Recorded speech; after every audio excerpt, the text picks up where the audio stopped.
The Obama administration has waived sanctions that would prevent the U.S. from providing military aid to countries that use child soldiers. It's the third consecutive year the administration has done so. Still, this is what the president had to say at the annual Clinton Global Initiative meeting. I'm talking about the injustice, the outrage of human trafficking, which must be called by its true name, modern slavery. When a little boy is kidnapped, turned into a child soldier, forced to kill or be killed, that's slavery. It is barbaric and it is evil, and it has no place in a civilized world. The president's remarks were clear, but Jesse Eves of World Vision had this to say to foreign policy. After such a strong statement against the exploitation of children, it seems bizarre that Mr. Obama would give a pass to countries using children in their armed forces and using U.S. tax money to do that. The Child Soldiers Protection Act was passed in 2008 by the Bush administration. It was meant to stop U.S. weapons sales to countries recruiting child soldiers. Last week's presidential memorandum waives the penalties for some governments. They include Libya, South Sudan, and Yemen. A partial waiver was also given to the Democratic Republic of Congo. The administration argued in the past that Yemen needs continued funds to support counterterrorism missions. South Sudan was in a tough transitional period, and the DRC needed funding to help with international military education and training.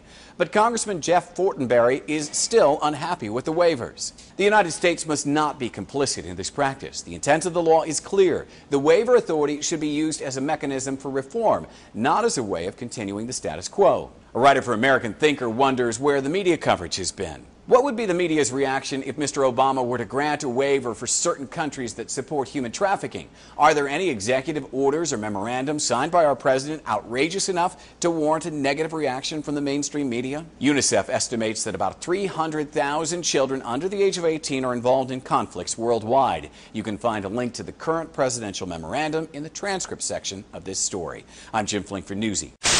Here's the kind of story that makes you say, yes. A trio of would-be burglars picked the wrong Albuquerque house to break into. Police say when the three teens pried open the door, a brave little girl was waiting for them, locked and loaded. Here's News 13's Maria Medina. I was holding it like this and like that.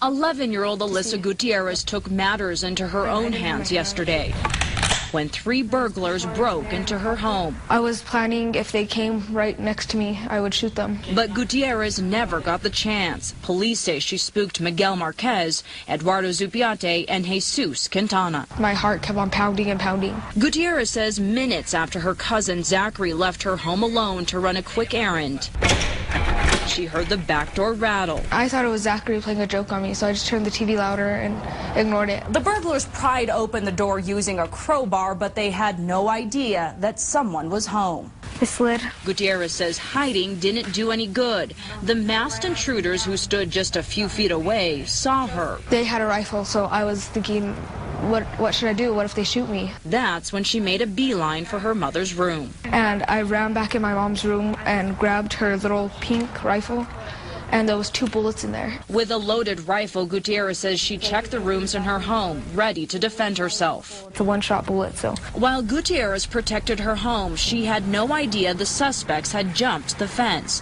and that an off-duty APD officer spotted them. Gutierrez feels lucky. Just a few days ago, she learned how to shoot a rifle. I felt proud of myself. In Albuquerque, Maria Medina, KRQE News 13. Police arrested the three teens and their alleged getaway driver minutes after the break-in. The family says they know one of the suspects and they think that the suspects wanted to steal their guns. It's not about justice, it's not about agenda, it's not about mobilizing people, it's about dialing for corporate dollars. These two parties have sold the U.S. government and the American people to the highest bidders.